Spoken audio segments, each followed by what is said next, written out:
नमस्कार, आप देख रहे हैं न्यूज नेशन। आपके साथ में लक्ष्मी उपाध्याय। आज हम बात करेंगे इनकम टैक्स रिटर्न यानी कि आईटीआर फाइलिंग की, जरूरी तारीख की और हर साल करोड़ों लोगों के लिए सबसे अहम आईटीआर क्यों हो जाता है। हर साल 31 जुलाई तक लोग आईटीआर फाइल करते हैं, लेकिन इस बार सरकार ने इस तारीख को बढ़ाकर 15 सितंबर 2025 कर दिया है। अब सवाल यह है कि ये तारीख क्यों बढ़ाई गई, इससे आम आदमी को क्या फायदा हुआ और क्या आगे ये तारीख और बढ़ सकती है। सब कुछ आज हम इस वीडियो में आपको बताएंगे और आसान भाषा में बताएंगे। सबसे पहले ये समझिए कि आईटीआर यानी इनकम टैक्स रिटर्न होता क्या है, इसकी जरूरत क्यों होती है। अगर आपकी सालाना आय एक तय सीमा से ऊपर है तो आपको अपनी टैक्स की जानकारी सरकार को देनी होती है और ये जानकारी हम आईटीआर फॉर्म के जरिए भरते हैं। हर साल आईटीआर फाइल करने की आखिरी तारीख 31 जुलाई तय होती है, हालांकि कई बार इसको बढ़ा दिया जाता है। इस बार सरकार ने 31 जुलाई से पहले ही ये घोषणा कर दी थी कि अब नई तारीख 15 सितंबर 2025 हो गई, यानी टैक्स भरने वालों को एक महीने से ज्यादा का अतिरिक्त समय दे दिया गया है। अब यह भी जानना जरूरी हो जाता है कि सरकार ने तारीख को क्यों बढ़ाया। दरअसल इस साल जो आईटीआर फॉर्म है उसमें कुछ नए बदलाव हुए। जब भी फॉर्म्स में बदलाव होते हैं तो उसे पोर्टल पर अपडेट करने में थोड़ा समय लग जाता है। इसके अलावा जो इनकम टैक्स डिपार्टमेंट है उसका जो ई फाइलिंग पोर्टल भी इन बदलाव के हिसाब से अपडेट किया जाता है, जिससे कुछ फॉर्म ऐसे हैं जैसे आईटीआर 1, 2, 3, मतलब जो अलग अलग श्रेणी के लोग जो भरते हैं तय समय पर उपलब्ध नहीं हो सके, जिसकी वजह से ये डेट को बढ़ा दिया गया। इसलिए टैक्स पेयर्स को फॉर्म भरने में कठिनाई ना हो और इसे ध्यान में रखते हुए सरकार ने इसकी तारीख को बढ़ाया है। अब सवाल यह है कि आम लोगों पर इसका असर क्या हुआ। जो लोग अभी तक आईटीआर फाइल नहीं कर पाए थे उन्हें अब 15 सितंबर तक का समय मिल गया है, यानी कि वो बहुत हड़बड़ी में नहीं फॉर्म फिल करेंगे, वो आसानी से कर सकते हैं और टाइम टेकिंग है, मतलब आपके पास समय है। इससे क्या होगा, आपको सही तरीके से फॉर्म भरने का वक्त मिलेगा, जो आपके डॉक्यूमेंट होंगे उनको जुटाने में समय मिलेगा। अगर आपको किसी चार्टर्ड अकाउंट से मदद लेनी है तो आप आराम से अपॉइंटमेंट ले सकते हैं। पोर्टल पर भी अब बेहतर तरीके से काम हो रहा है, यानी कुल मिलाकर ये तारीख बढ़ना लोगों के लिए फायदेमंद हो सकता है और लोगों को थोड़ी सहूलियत जरूर देगा। देश भर के जो टैक्स सलाहकार हैं उन्होंने सरकार के इस फैसले का स्वागत किया है। उनका यह कहना है कि जब फॉर्म्स और पोर्टल समय पर तैयार नहीं होते हैं तो टैक्स पेयर को भी समय मिलना चाहिए। कुछ जानकार ये सुझाव दे रहे हैं कि अगर पोर्टल पर सभी सुविधाएं पूरी तरीके से जुलाई के आखिरी हफ्ते तक भी नहीं आती तो सरकार को तारीख 30 सितंबर तक बढ़ा देनी चाहिए, यानी अगर जरूरत हुई तो शायद और भी राहत मिल सकती है। जी हाँ, लेकिन कई बार आईटीआर फाइल करने की तारीख बढ़ाई जा चुकी होती है। 2020, 21, 22 में टेक्निकल कुछ समस्याएं रही, 23, 24 में भी कुछ राज्यों में बारिश हुई, सिस्टम में दिक्कत आई, इसकी वजह से इसको बढ़ा दिया गया। तो लोगों को दिक्कत ना हो, सरकार भी इस बात का पूरा ख्याल रख रही है।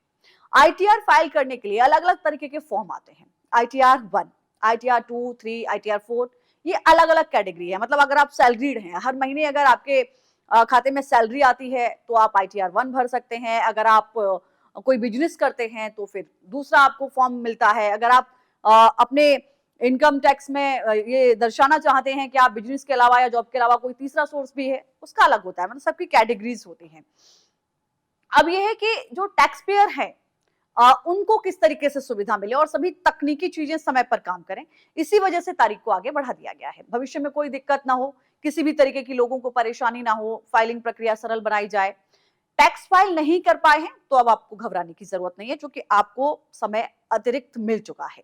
आप अपने सारे form 16, salary slip, bank statement, PAN card, Aadhaar card, 26AS, अगर आपने पहले कभी आईटीआर फाइल किया है तो उसकी कॉपी भी आप देख लें। पोर्टल और लॉगिन करते समय फॉर्म भरना शुरू कर दें। कोई दिक्कत लगे तो जो भी एक्सपर्ट हैं उनसे बात कर लें। आखिरी तारीख का इंतजार बिल्कुल भी मत कीजिए।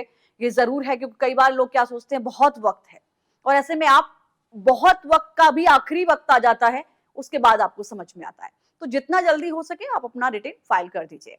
आईटीआर फाइल करने की अगली तारीख को बढ़ाना सरकार का एक समझदारी भरा, नागरिकों के हित में लिया गया कदम है, ये भी टैक्स पेयर कह रहे हैं और इससे जुड़ी जो अपडेट है वो हम लगातार आपको दे रहे हैं। अब सवाल ये भी हो जाता है कि जब आप आईटीआर फाइल करते हैं तो आपको कौन कौन सी जानकारी होनी चाहिए। अगर आपको ये जानकारी उपयोगी लगी है, किस किस तरीके की आपको जानकारी चाहिए, तो आपको मैं कुछ बेसिक चीजें बता देती हूँ जिनका ध्यान आपको जरूर रखना चाहिए। सबसे पहले तो आईटीआर का फॉर्म अगर आप चुन रहे हैं तो आप ये जरूर देख लें कि आपके लिए आपकी इनकम के हिसाब से आप किस श्रेणी में आते हैं, उसी फॉर्म को भरें। दूसरा, आप ये भी देख लें कि जो आप अपना अमाउंट दिखा रहे हैं और जो प्रूफ आप उसमें सबमिट कर रहे हैं उन दोनों में अलग अलग भिन्नता नहीं होनी चाहिए। अगर ऐसा होगा तो आपका जो रिटर्न है वो अटक जाएगा। कई बार गलत इंफॉर्मेशन अगर आप भर देते हैं तो आप पर नोटिस भी आईटीआर विभाग का आ जाता है, इनकम टैक्स विभाग का आ जाता है। तो आपको उससे भी सावधानी रहनी है। यानी कि कुछ भी अगर आपके इनकम के सोर्सेस हैं तो आपको यहां सम्मिलित करने चाहिए, बताने चाहिए। कई बार आप जानबूझ के भी कुछ लोग नहीं बताते हैं। मान लीजिए कि आपने सैलरी बता दी लेकिन आपका रेंट कहीं से आ रहा है, आपने कोई अपना घर रेंट पे उठा दिया है और आपने उसका जानकारी नहीं दी है, तो ये भी आप अगर छुपाने की कोशिश कर रहे हैं और अगर इस तरीके की इंफॉर्मेशन इनकम टैक्स विभाग को मिलती है बाद में किसी भी डॉक्यूमेंट के जरिए, तो आपके लिए मुश्किल हो सकती है। तो कोशिश ये कीजिए कि कुछ भी आप हिडन न रखें, जो भी आपके इनकम के सोर्सेस हैं वो आप जरूर उसमें बताएं। डॉक्यूमेंट्स का ध्यान रखें, आधार कार्ड है, पैन कार्ड है, जो भी है, आपके जितने भी डॉक्यूमेंट्स इसमें चाहिए पहले सारी चीजों को प्रिपेयर करें।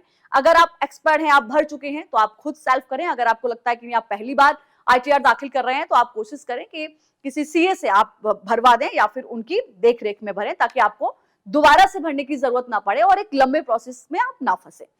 तो अगर आपको ये जानकारी उपयोगी लगी है तो इस वीडियो को शेयर करें, नीचे कमेंट करके हमें बताएं, और आपने आईटीआर फाइल किया है या नहीं ये भी जरूर बताइएगा। फिलहाल के लिए इतना ही, धन्यवाद।